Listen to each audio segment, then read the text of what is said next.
Quien no escuchó a Botellita de Jerez no vivió. Y mejor entonces que no hable de nada. No, hombre, estoy un poco abusando, pero No, tú hoy, abusa, tú abusa. teniendo No te aquí voy a, Armando, no te voy a acusar ¿cómo? Al Pronade, al CONAPRED, al hombre, CONAPRED, puedo sí. discriminar. Sí, sí. O sea, después de los 80 nada existe. Fuiste fundador de Botellita de Jerez, Armando. Por eso me da mucho gusto hoy tenerte aquí y pedirte un favor. A ver. ¿Por qué los 80 se han puesto de moda?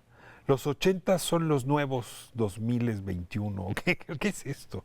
No sé porque, bueno, yo si te lo digo desde mi experiencia personal, había como un espacio ahí donde se podían hacer cosas como ahora no se pueden hacer. ¿De libertad? A ver, Pues no se sí. podían hacer conciertos de rock. No se podían hacer conciertos de rock. El rock está prohibido desde la banderazo, ¿no? Sí, de hecho, sí, desde el 71 hasta, digamos, Hasta principios de 81, 82, el rock se quedó como arrumbado en los hoyos funky, en las periferias, en los lugares muy pobres de la ciudad.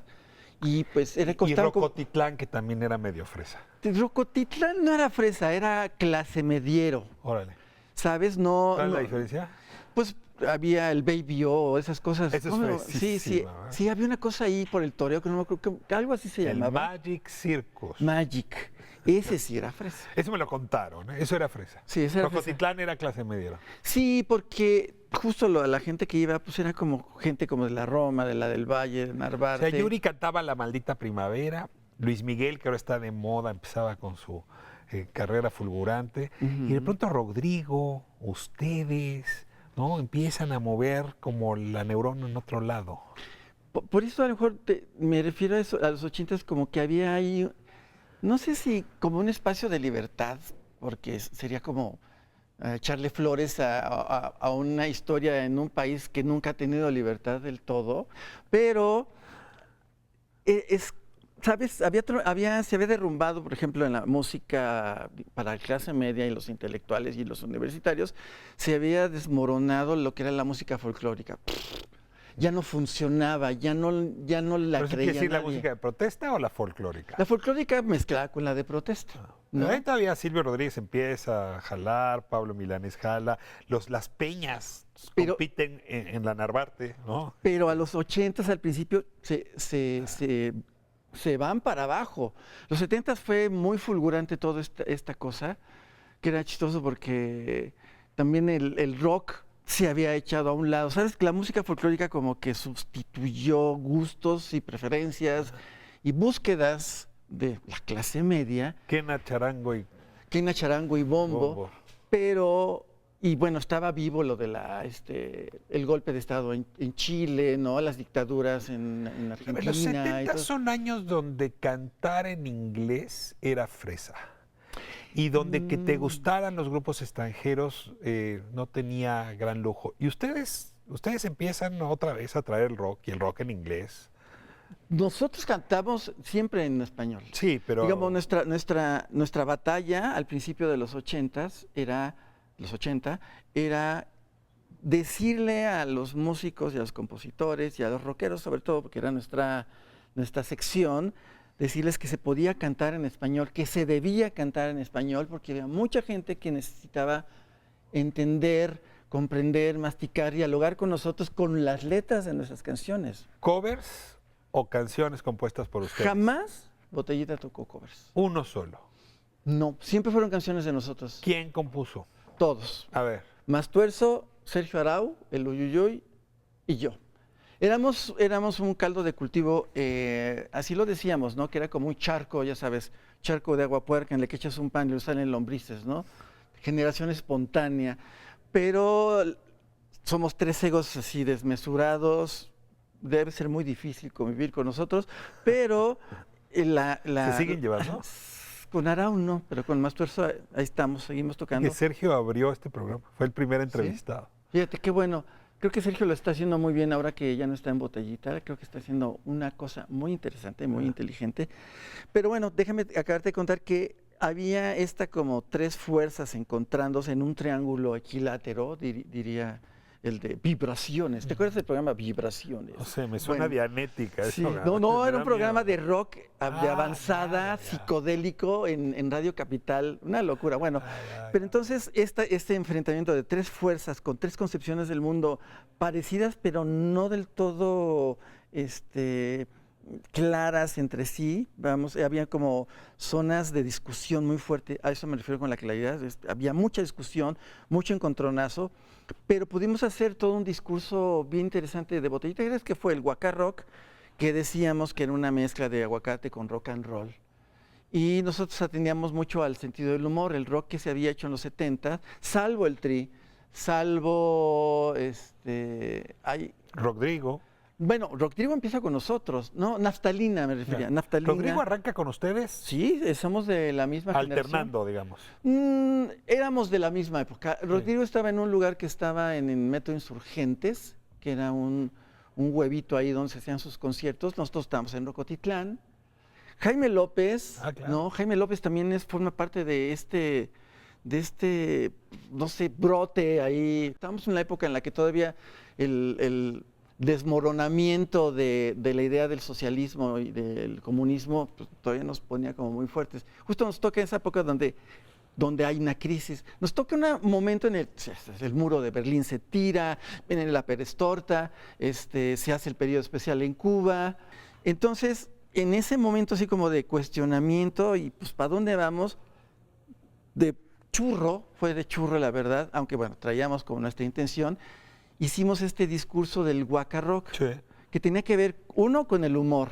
Y entonces cuando hablábamos del humor, pues, le hacíamos referencia a Tintán, ¿no? Tintán era como una de nuestros cimientos importantes. La música popular, entonces estaba Sonia López, Agustín Lara, Chava Flores.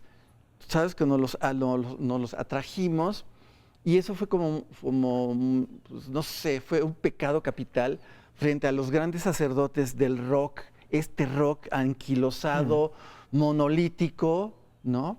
Entonces nosotros llegamos como a criticarlo todo porque, repito otra vez, estaba este espacio, esta posibilidad de romper con todo lo que venía atrás. Y digo, continuamos, te digo, con Naftalina, con el Tri, que el Tri tenía canciones en español y que eran de humor.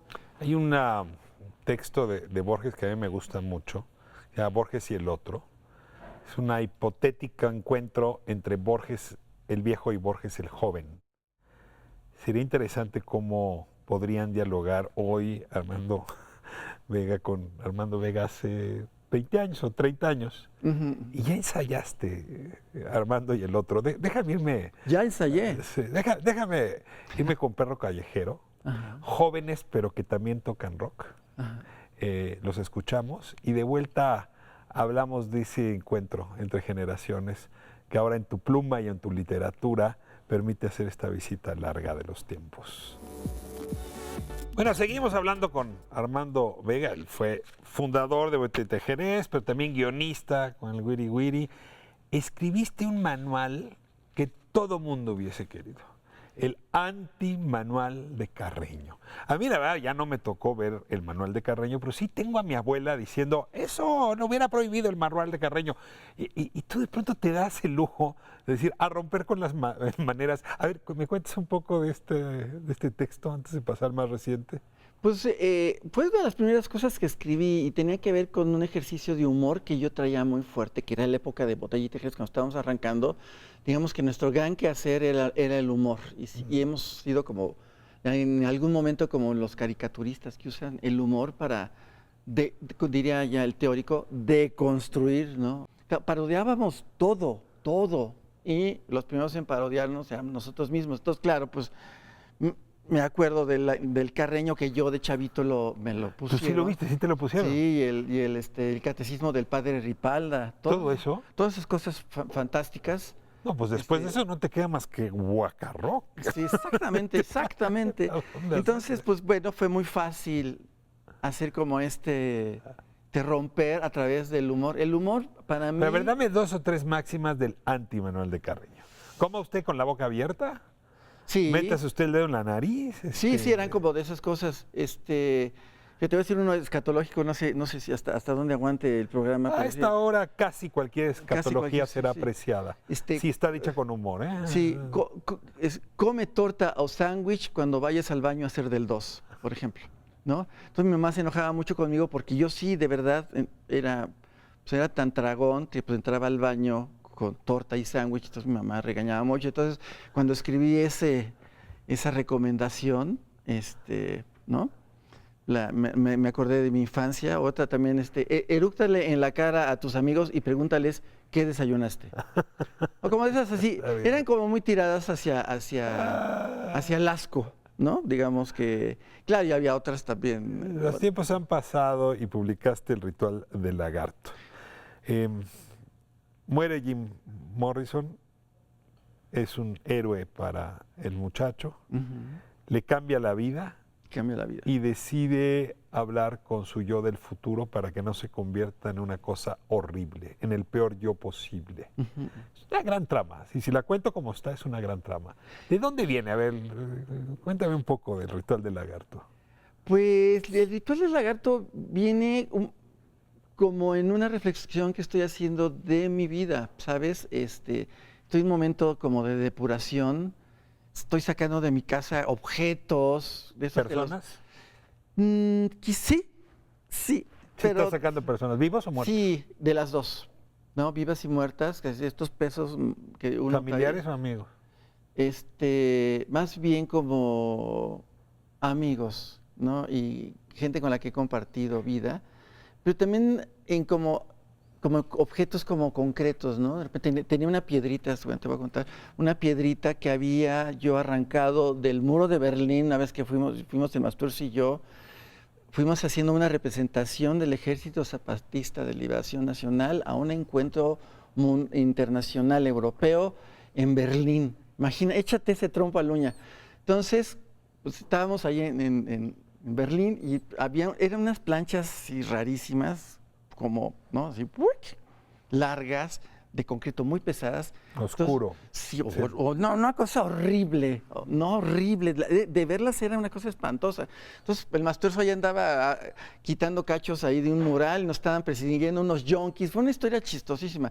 Entonces, en la carrera, yo agarré un pedacito del muro de Berlín y me lo llevé, ¿no? Entonces, en este proceso de ir depurando cosas que de repente sientes que son como tóxicas, dice, ¿sabes qué? Esa piedra, ya no. hijo, no tiene por qué estar. Es la representación de una injusticia brutal, de una idea sobre lo que debe ser lo correcto y lo incorrecto, que iba más allá de lo soportable. Entonces, pues me deshago de ella, por ejemplo, ¿no? Ahora, ¿podría ser la conversación tuya con alguien más joven, casi condescendiente, decirle cómo vivir? Pero hiciste algo distinto. La historia del ritual del lagarto es un muchacho joven que le dice a su yo más adulto qué hacer para no convertirse en una cosa espantosa. Sí, a ver, ya sabes este dicho de no te conviertas en lo que más detestas, ¿no? Y sabes, el sistema en el que estamos viviendo, económico, laboral y moral, ideológico, hace que nos pase eso. Yo creo por eso ese dicho siempre está ahí como flotando, ¿no? No te conviertas en lo que más odias. Y está la cosa construida de tal manera que llegas a convertirse en eso, ¿no? ¿te has puesto a pensar que podrías hablar con el yo de dentro de 15 años? ¿Qué le dirías? ¿No? Ay, ¿sabes? Estamos en 2018, déjame hablar de 2028 y vamos a hacer el segundo ritual del lagarto. ¿Qué le dirías? Qué bonito argumento me acabas de dar. ¿Qué le dirías a Armando Vega en el 2028? Ay, no sé.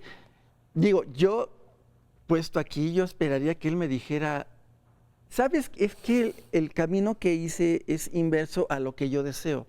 Yo cuando era chavo, de repente, hubiera querido que llegara Armando ya grande y me dijera, estás cometiendo un error garrafal. Como tu papá, ¿no? Sí, exacto. O sea, yo tú más grande. Sí, pero claro, mi papá o mi abuelo pues estuvo, mi papá estaba como volando en su yo interior atormentado, y entonces yo estaba como a la deriva, ¿sabes? No tenía esta figura. Y creo que a lo mejor eso está bueno, porque eso te hace que a fuerza madures, pero siempre me quedaba ¿Qué como este pregunta, si huequito. tuvieras una pregunta que hacerle a Armando 10 años después de hoy, ¿cuál sería esa pregunta? Híjole, ¿cuál sería la pregunta? ¿Lo que estoy haciendo me convierte en buen padre? ¿Sabes? Soy papá de un niño de 7 años y esta es una cosa que me tiene como muy... No estoy todo el tiempo así atormentado y llorando, sino más bien tengo una preocupación de si lo que estoy haciendo es lo correcto para ¿Qué- formar a alguien. ¿Qué es lo que estás haciendo? Pues soy un padre que está presente, que está activo, ¿no? Que ama a su hijo y que le está procurando herramientas como para que se mueva hacia el futuro, pero eso no quiere decir, porque me he dado cuenta de repente cuando volteas que no todo lo que haces te convierte en lo que quieres. A veces te falta o a veces te sobra y te vas de más. Él te dice qué hacer. ¿Si tú alcanzas a escucharlo a él, a tu hijo? Sí, sí, claro que sí. Está muy chiquito, ¿no? Tiene 7 años y tenemos como conversaciones ahí importantes, pero tiene que ver con lo de la novela. Es decir, la novela es un puente entre lo que yo pude haber sido y lo que soy. Esto que decías de Borges, ¿no? Es el Borges como joven con el Borges viejo, es también un poco el Borges joven, si escucha al grande, y tiene que ver con paradojas tempo-espaciales que usaba mucho Borges, de cuando escucha su voz del grande, se transforma en otro Borges. Cuando llega la edad del mismo Claro. Borges que está preguntando, va a ser otro, va a tener otras opciones y otras alternativas. Bueno, ya para pirarme en serio contigo esta noche, ¿no nos convendría a los mexicanos de hoy hablar con los mexicanos dentro de 10 años? Tan perdidos que andamos, ¿no nos haría bien un ejercicio similar? ¿Qué cartas les mandaríamos a aquellos? ¿No sabes qué? Yo preferiría que las cartas me llegaran del pasado. Ándale. Yo creo que estamos viviendo como un tema que tiene que ver como con el sistema que vivimos, el capitalismo despiadado que estamos viviendo ahora, ¿no? Donde la ritualidad, donde la memoria, el respeto a los ancianos, todo esto se ha desvalorizado y no existe, ¿no? Entonces, nos hace falta el viejo de la tribu que hace que nos sentemos todos alrededor de una fogata y nos diga, la onda es esta, cuidado, ¿no? Ve dónde estás caminando, hacia dónde caminas. Con el respeto enorme que nos debemos tú y yo a ti, tú a mí, es que nos estamos volviendo el viejo de la tribu, creo. Exacto. Y ese es un desafío. Sí. No sabes qué gusto tenerte aquí. Soy Gracias. fan de tu trabajo, fan de Botellita y de lo que hicieron en su momento. Gracias. Gracias. Gracias por compartirlo y que hacerlo ahora por novela o por cualquier pretexto. Pues seguimos tocando con Botellita y voy a cumplir mis 500 años de programas al aire de Radio Cinema Paraíso, un programa de cine. Estoy como muy celebratorio. Entonces me encantó que me hubieras invitado porque Gran aplauso. forma parte Gran de aplauso todo a tu esto.